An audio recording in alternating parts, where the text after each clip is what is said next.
1978च्या निवडणुका तत्कालीन वाळवा मतदारसंघात राजाराम बापूंची क्रेज आणि ताकद दोन्ही गोष्टी अफाट होत्या। राजाराम बापूंचा पराभव तर सोडाच, पण त्यांच्या विरोधात कोणी उभा राहू शकतो याची कोणी कल्पना सुद्धा तयार करू शकत नव्हतं। पण झालं, दादांनी थेट इस्लामपूरची चावडी गाठली। या चावडीवरनं वसंतदादा गरजले, काहीही करा पण हा बापू मला विधानसभेत दिसता कामा नये।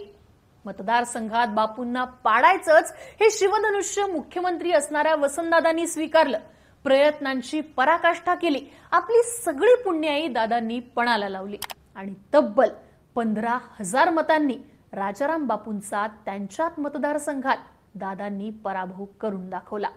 हे दुःख न पचणारं होतं आणि हे कर्ज न फिटणारं होतं। जयंत पाटलांचं कर्ज मात्र अजूनही बाकी होतं, बापूंच्या म्हणजे वडिलांच्या पराभवाचं कर्ज।